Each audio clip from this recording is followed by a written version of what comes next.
empleando para la búsqueda. Recuerden que la matriz básicamente nos dicta las reglas de lo que vamos a usar para encontrar una secuencia similar a la matriz. Y en este caso la matriz es Blossum 62. ¿Qué significa Blossum 62? Lo buscamos rápidamente en el internet.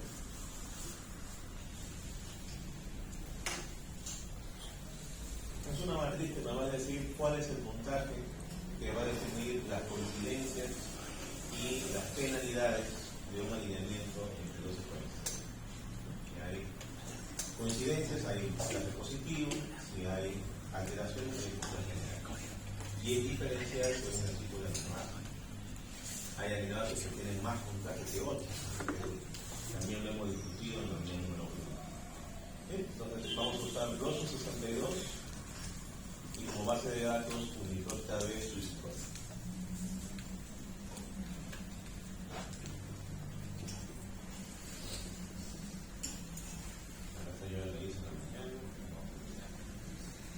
Y esperamos hasta que salga el resultado.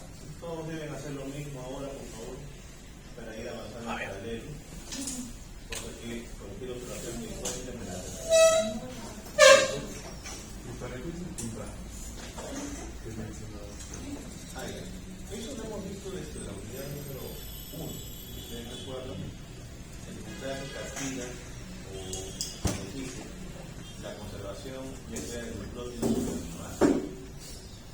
y también obviamente le da puntaje negativo a la sustitución. El score de similitud deriva justamente de esa matriz. En este caso, el resultado ya está completo. Miren, lo vemos aquí. Los resultados del alineamiento en clase. Y obviamente nos va a dar una lista de distintas coincidencias dependiendo de, como es aquí, 100%, 85.3% y así sucesivamente. ¿Qué secuencias ustedes elegirían dentro de esta base de datos? Aquella que tenga la mayor similitud posible.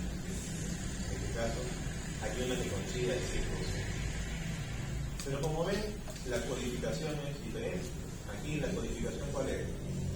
AFB 086 40.1. En el Uniprot la codificación es masiva, K4WN2. Entonces, eso es algo que ya hemos nosotros mencionado previamente, que las bases de datos no conversan entre sí. O sea, no es un mismo código universal que ustedes van a encontrar en la base de datos A, B, C, D. Lamentablemente tenemos que hacer la búsqueda manual. Entonces, mientras más conversa la base de datos, mejor nivel de curación y anotación. ¿Qué más tienen ustedes que notar? Que aparezca este simbolito en color amarillo, que indica que esta secuencia ha sido revisada por un informante de carne y hueso y que básicamente tenga un nivel de curación de tipo evidencia proteica. Que no sea por homología, sino que tenga evidencia proteica a nivel experimental. ¿Sí? Entonces, de toda esta lista, la sección que vamos a utilizar es esta de aquí, al menos para mi caso. K4WL2. Pasa, hacemos la búsqueda en Uniprot usando la base de datos de SwissProt y el algoritmo Blossum 62 y obtenemos un nuevo código de la sección. Con este van a trabajar de aquí en adelante. ¿Sí? Y lo que vamos a revisar de aquí es qué información contiene esta sección en particular, que es la que todos ustedes tienen que encontrar en su secuencia. Muy bien. Para empezar, tenemos que revisar el nivel de evidencia proteica. Recuerden que en el Uniprot existen 5 niveles de evidencia, desde proteína incierta, proteína predicta, proteína inferida por homología. Todos estos son evidencias netamente bioinformáticas. Y luego está la evidencia a nivel de transcritos y la evidencia a nivel proteico. Entonces ustedes tienen que elegir aquella que tenga por lo menos evidencia a nivel de transcrito o a nivel proteico. Entonces eso es una parte. Y lo otro es el score de anotación. Es decir, que su accesión esté lo más vinculada posible con otras bases de datos. Bases de datos de vías metabólicas, bases de datos de anotación de ontología génica, etc. De manera que podamos nosotros tener en cuenta que la información que figura ahí ha sido cruzada con otras bases de datos. ¿Okay? Este es un punto importante, por favor, para esto. Luego, ustedes a la izquierda van a tener distintas categorías de información. Desde la función que cumple la molécula, nombres y taxonomía, localización subcelular, etc. Que vamos a ir describiendo poco a poco con respecto a esta sesión. Primero, con respecto a la función. Acá nos describen que esta molécula es una serinoproteasa y hay un paper que sustenta esta función. Entonces, eso indica que ha sido revisado por un bioinformata de Camero. Nos hablan de su actividad, su dependencia del pH, dependiendo de la temperatura, etc. Luego también nos hablan de los aminoácidos del sitio activo. Se supone que los aminoácidos tenemos que encontrarlos en la estructura 3D de la proteína que ustedes van a tener. Yo voy a modelar esta proteína a nivel 3D y vamos a ubicar estos mismos aminoácidos de tal manera que haya que demostrar que estén dando a un mismo lado del sitio activo de la proteína. ¿Se entiende? Se supone que son los aminoácidos del sitio activo, tienen que estar frente a frente para poder catalizar una reacción química. Pero en composiciones tenemos que analizar la posteriormente. Luego está la ontología génica y finalmente algunas palabras claves importantes por respecto a su función. Luego está la parte que corresponde a nombres y taxonomía, es decir, el organismo del cual se ha ido obteniendo esa secuencia, un reptil, un serpiente, y tenemos toda la clasificación taxonómica. ¿Okay? Luego tenemos la parte de localización subcelular, es decir, en qué ubicación se encuentra esta proteína. Acá nos indica que es una proteína que es secretada, liberada a medio externo. Y hay una publicación de sustento que ustedes pueden revisar al respecto.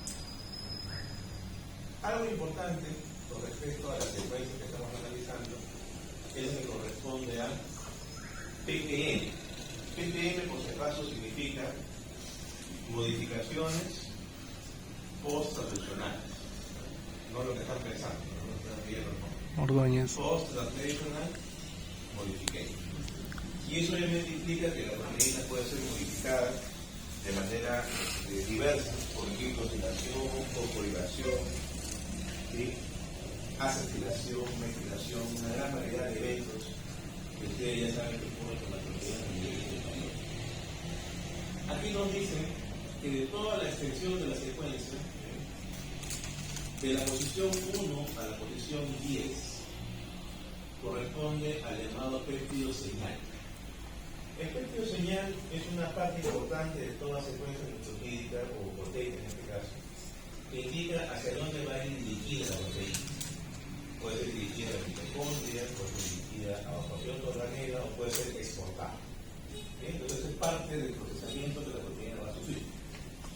Pero esta secuencia señal no va a formar parte de la proteína madura. ¿Sí? Va a ser cortada y va a ser escindida. Luego viene la parte que corresponde al propéptido. El propéptido también es una parte importante de la proteína porque su remoción va a significar que ésta sea activada. Recuerden que las enzimas tienen una forma inactiva y una forma activa. ¿Cómo se denomina la forma inactiva de las enzimas? Ustedes están llevando biocatálisis, catálisis. ¿Cómo se llama la forma inactiva de las enzimas? Simógeno. Entonces, el simógeno mantiene la porción que corresponde al aminoácido 11 hasta el aminoácido 16. Solamente cuando se remueve ese simógeno, ya la proteína queda en forma activa. ¿Y cuál sería esa extensión de la proteína activa? Aquí nos dicen desde el aminoácido 17 hasta el aminoácido 249. Entonces, esta parte, por favor, ustedes tienen que revisarla bien, porque solamente van a tomar la extensión de aminoácidos que corresponde a la cadena madura. Si toman aminoácidos previos, esos no forman parte de la proteína. ¿Sí? Entonces solamente de la posición 17 a la 249. En el caso particular de esta proteína, ustedes tienen que revisar si coincide o no de la posición 1 o más adelante. También nos indican, miren, diferentes ubicaciones, por ejemplo, los puentes de sulfuro. En teoría comentamos que los puentes de sulfuro se forman entre dos cisteínas que están próximas en el espacio. Entonces, esta ubicación, miren, coincide con puentes de sulfuro que deberíamos encontrar en la secuencia madura. Entonces, estos tenemos que ubicarlos cuando hagamos el modelamiento 3D de la proteína. ¿Cuántos puentes de sulfuro? Acá hay 4, 5, 6 puentes de sulfuro. Una proteína altamente estable a los cambios de temperatura. Y aparte, también tenemos que ubicar estos sitios que dicen glicosilación. La glicosilación, recuerden, es un fenómeno por el cual se añaden azúcares en la estructura de una proteína. Preferentemente, ¿en qué aminoácidos? ¿Qué aminoácido es la M? ¿Qué aminoácido es la M? Asparagina. Entonces acá hay una glicosilación en esta asparagina, acá hay otra glicosilación en esta asparagina. 3 glicosilaciones que sufren esta proteína. Entonces, con respecto a las modificaciones que va a sufrir esta proteína. Luego, la expresión. ¿Dónde se va a expresar este gen modificante de esta proteína? Se va a expresar en la glándula venenosa de este animal. Y con respecto a su interacción, va a formar básicamente su actividad a través de un monómero. En algunos casos, de repente, ustedes van a ver que sus proteínas funcionan como dímeros, tetrámeros, etc. Pues también tienen que precisar eso. Luego viene la parte de la estructura. Esta proteína aún no ha sido analizada a nivel experimental con respecto a su estructura, pero ya el Unicron nos da un modelo probado.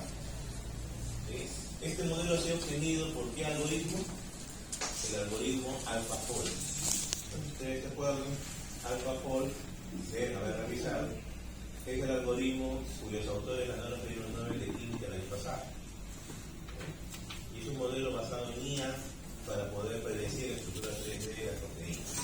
Entonces, el mismo Unicron nos da un modelo del AlphaFold predicho a partir netamente de la secuencia de aminoácidos. Pero miren ustedes, este modelo comprende la secuencia completa. Miren esta cola de aminoácidos que no tiene nada que ver con la estructura. ¿Por qué? Porque estamos tomando la secuencia completa. Entonces, por eso es que hay que hacer una edición previa. ¿Qué significaría esta cola? Nada, esta ya se remueve. Entonces, esta proteína es la que tenemos que finalmente modelar. Lo mismo para el caso de ustedes, van a tener que analizar si es que todavía no tienen estructuras de este. Luego viene la parte de familia y dominios. Esto todavía lo vamos a ver más adelante. Acá hay un dominio que está comprendido de la posición 17 a 240, que corresponde a una peptidasa. Esta enzima en realidad es una enzima proteolítica.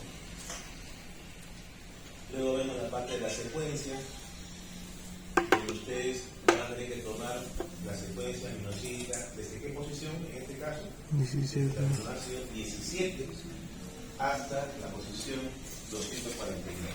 Tienen que contar manualmente desde la 17 y necesitamos que les diga algo diferente de lo que ustedes van a encontrar.